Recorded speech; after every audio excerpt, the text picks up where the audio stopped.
আসসালামু আলাইকুম ওয়া রাহমাতুল্লাহি ওয়া বারাকাতুহু। সম্মানিত দর্শক, অনেকে একটা প্রশ্ন করে থাকে। সেই প্রশ্নটা হলো, মুহররম মাসের আশুরার রোজা কয়টি?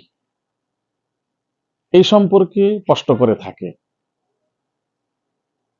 মুহররম মাসের আশুরার দিন রোজা রাখা একসময় মুসলমানদের উপর ফরজ ছিল। আল্লাহ নবী যখন হিজরত করে মদিনায় গেলেন, গিয়ে দেখেন মদিনার ইহুদিরা এই দিন রোজা রাখে। জিজ্ঞাসা করলেন, তোমরা এই দিন কেন রোজা রাখো? তারা বলল, এই দিন আমাদের নবী মুসা আলাইহিস সালাম এবং আমাদের পূর্বপুরুষরা এই দিন রোজা রেখেছে। তার কারণ কি? এই মুহররম মাসের আশুরার দিন আল্লাহ রাব্বুল আলামিন আমাদের নবী এবং আমাদের পূর্বপুরুষদেরকে ফিরআউনের কবল থেকে রক্ষা করেছেন, মুক্তি দিয়েছেন, ফিরআউন বাহিনীকে ডুবিয়ে দিয়েছেন।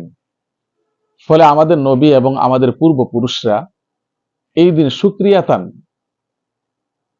রোজা রাখে।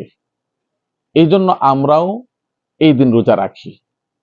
আল্লাহ রসুল বললেন, যদি বিষয়টা এমন হয়ে থাকে তাহলে তোমাদের চাইতে, তোমাদের পূর্বপুরুষদের চাইতে মুসা আলাইহিস সালাতু ওয়াস সালামের নিকটবর্তী আমি বেশি।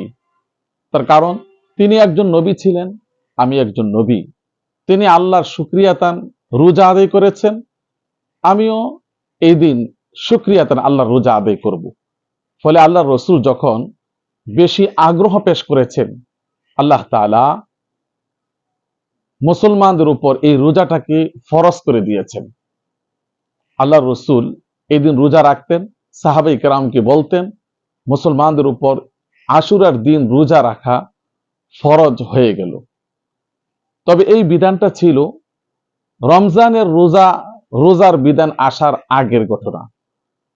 যখন আল্লাহ রাব্বুল আলামিন মুসলমানদের উপর রমজান মাসের 1 মাস রোজা রাখা ফরজ করলেন, তখন থেকে আশুরার রোজা তার ফরজিয়াত বাতিল হয়ে এটা নফলে পরিণত হয়ে যায়।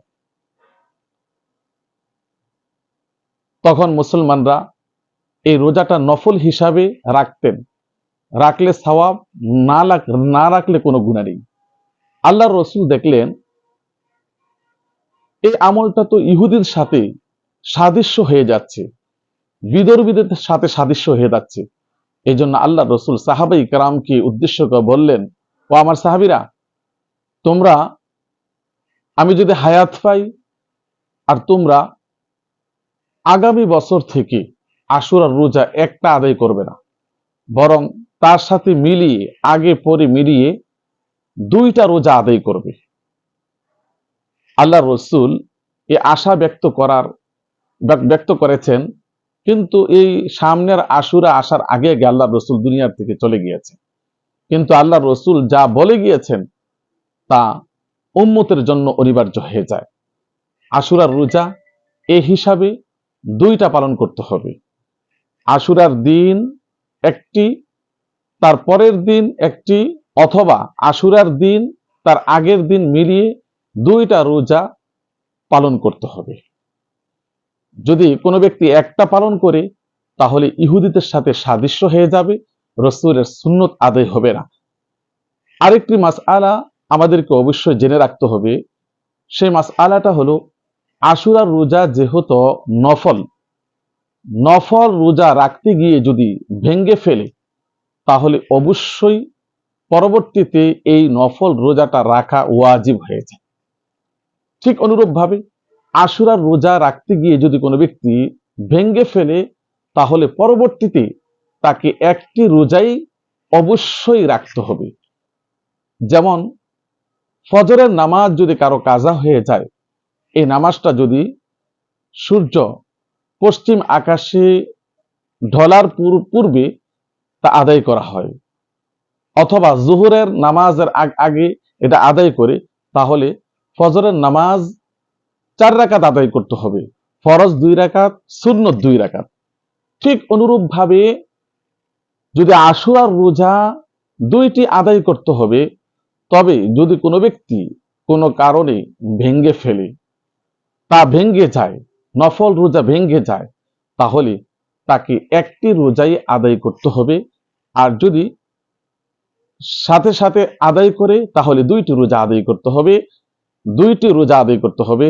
আশুরার দিন 10 তারিখ একটি, তার আগে একটি, মিলিয়ে দুইটি, অথবা আশুরার দিন তার পরের দিন মিলিয়ে দুইটি রোজাই রাখতে হবে। তবে এখানে উত্তম হলো আশুরার আগের দিন একটি আর আশুরার দিন একটি, সর্বমোট দুইটি রোজা। এভাবে সিস্টেমে এই পদ্ধতিতে রাখা সুন্নত, এই পদ্ধতিতে রাখা এটা উত্তম। কারণ অধিকাংশ হাদিসের মধ্যে এই পদ্ধতিতে রোজা রাখার ব্যাপারে, আশুরা রোজা রাখার ব্যাপারে বলা হয়েছে। আল্লাহ তাআলা আমাদের সবাইকে বুঝার তৌফিক দান করুন, আমিন।